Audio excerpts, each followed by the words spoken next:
আসসালামু আলাইকুম everyone, welcome to জান্নাত কুকিং চ্যানেল। আজকে আমি আপনাদের সাথে শেয়ার করব মিল্ক মালাই পুডিং রেসিপি।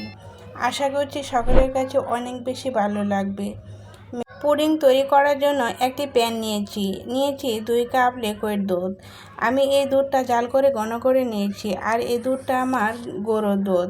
আপনারা চাইলে বাজারে কিনতে পাওয়া যায় লিকুইড দুধ, ওই দুধও নিতে পারেন। এখন দিয়ে দিচ্ছি 1/3 কাপ চিনি। চিনির পরিমাণটা আপনাদের পছন্দ মতো দিয়ে দিবেন। এখন দিয়ে দিচ্ছি 1/2 কাপ পাউডার দুধ। পাউডার দুধটা দিলে এই পুডিং খেতে অনেক বেশি ভালো লাগে। পাউডার দুধের পরিমাণটা আমি 1/2 কাপ দিয়েছি। এখন হ্যান্ড উইচের সাহায্যে খুব ভালো করে মিশিয়ে নিচ্ছি, যাতে দলা দলা না হয়ে যায়। খুব ভালো করে মিশিয়ে চুলার মধ্যে বসিয়ে দিচ্ছি।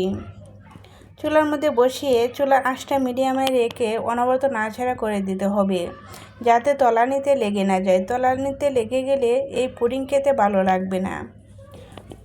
বলক আসার 1 থেকে 1.5 মিনিটের ভিতরেই দুধটা জাল হয়ে যাবে। খুব বেশি জাল করার প্রয়োজন নেই। এখন আমি দুধটা খুব সুন্দর করে জাল করে নিয়েছি।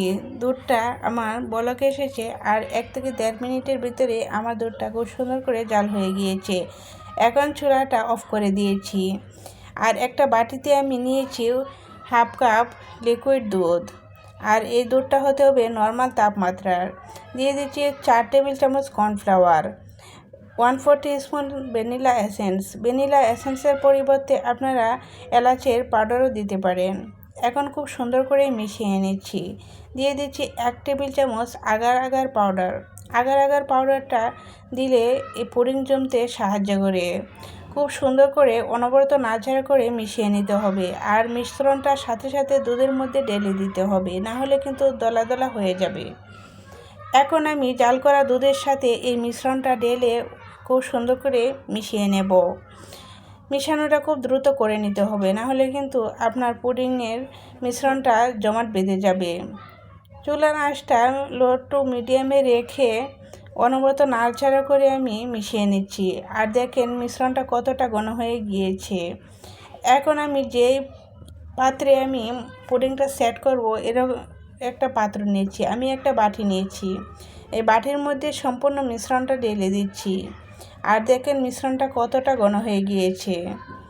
এখন বাটিটা খুব সুন্দরভাবে ট্যাপ ট্যাপ করে দিচ্ছি, যাতে ভিতরে কোনো ফাঁকা অংশ না থাকে। এখন স্প্যাচুলার সাহায্যে খুব সুন্দরভাবে সেট করে দিচ্ছি উপর দিক দিয়ে সেট করে দিলে দেখবেন দেখতে ভালো লাগে। এখন আবারও একটু ট্যাপ করে নিয়েছি, যাতে ভিতরে ফাঁকা ফাঁকা না থাকে। এখন আমি হালকা ঠান্ডা করে নর্মাল ফ্রিজে রেখে দেবো 30 মিনিটের জন্য। নর্মাল ফ্রিজে রেখে দিলে দেখবেন পুডিংটা খেতে খুবই ভালো লাগবে। অনেক বেশি সময় ধরে রাখার কোনো প্রয়োজন নেই। এখন আমি ফ্রিজ থেকে বের করে পুডিংটা নাইফের সাহায্যে ছাড়িয়ে নিচ্ছি।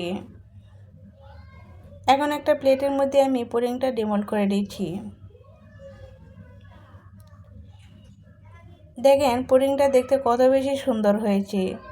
এখন পুডিংয়ের উপরে দিয়ে দিচ্ছি গার্নিশের জন্য পাউডার দুধ। আপনারা চাইলে শুকনো নারকেল গুঁড়ো দিতে পারেন।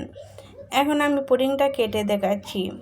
পুডিংটা এত বেশি মজার হয়েছে, আমি একবার তৈরি করে বারবার তৈরি করতে হয়।